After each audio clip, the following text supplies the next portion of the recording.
Baiklah, materi selanjutnya yaitu tentang penyajian data dalam bentuk daftar.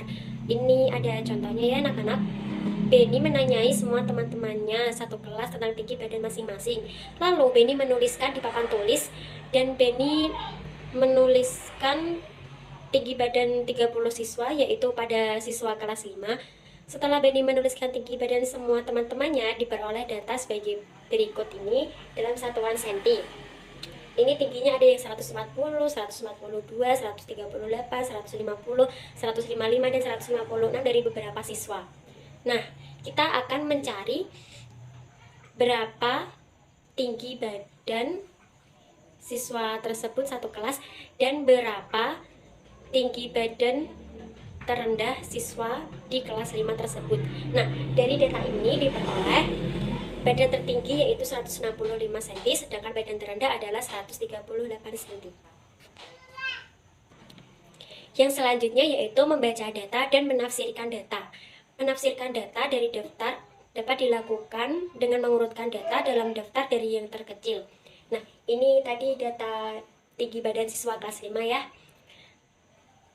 Lalu, dari hasil data ini diperoleh data terendah tinggi badan siswa yang 138 yaitu ada 2 anak, dan yang tertinggi yaitu 165 sebanyak 1 anak, dan siswa yang memiliki tinggi badan 140 sebanyak 1 anak, siswa yang memiliki tinggi badan 142 yaitu ada 2 anak,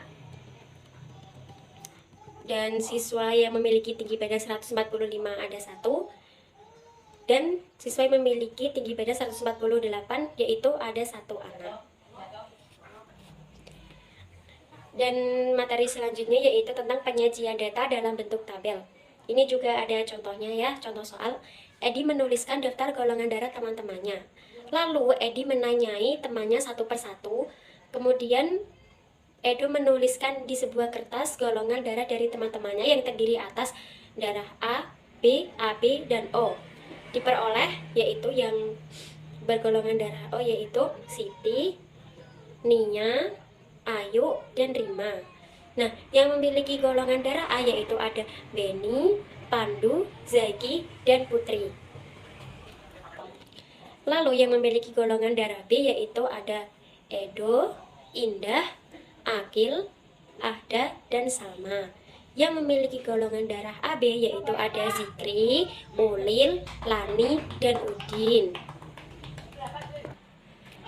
Lalu, materi yang selanjutnya yaitu menyajikan data dalam bentuk diagram gambar.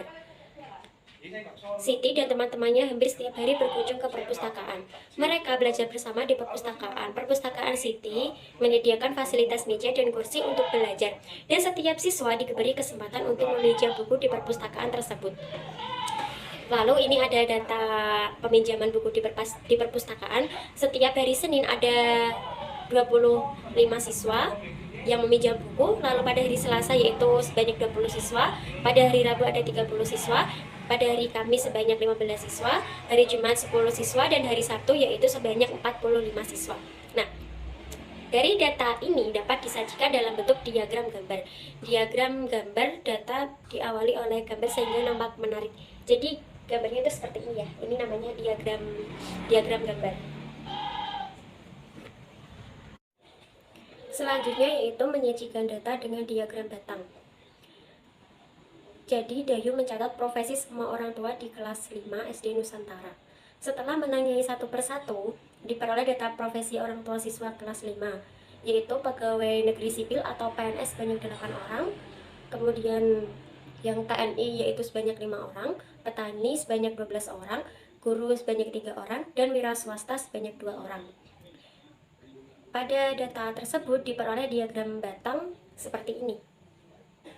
Ini diagram batang.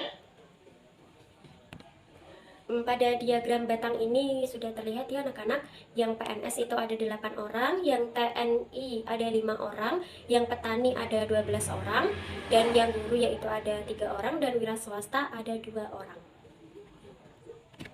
Selanjutnya kita akan membahas tentang menyajikan data dengan diagram garis. Di sekolahan Beni dan teman-temannya akan melakukan penimbangan badan. Penimbangan badan dilakukan dengan tujuan untuk mengetahui perkembangan kesehatan siswa. Rani memiliki catatan berat badan selama 5 tahun, yaitu mulai umur 7 tahun hingga 11 tahun. Nah, ini ada tabel berat badan Beni dan teman-temannya. Dan ini adalah diagram garis. Diagram garis ini diperoleh dari data siswa tadi ya yang disuruh nimbang. Sekarang yaitu contoh golongan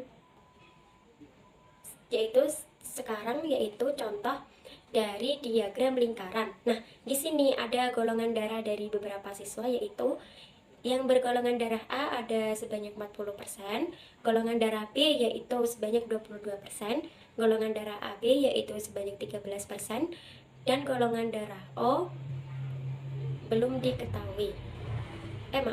Yang golongan darah O yaitu ada 40%. Baiklah anak-anak, tadi kita kan sudah belajar tentang penafsiran data. Tadi apa sih yang dimaksud data menurut Kamus Besar Bahasa Indonesia? Coba Rini sebutkan apa itu data? Iya, bagus sekali. Nah, terus tadi kan macam-macam data ada 2, apa saja tadi? Bagus, tepuk tangan. Baiklah anak-anak, sekarang kalian buka buku kalian pada halaman 120. Itu ada soal tentang diagram batang, dikerjakan ya. Sampai jumpa minggu depan. Wassalamualaikum warahmatullahi wabarakatuh.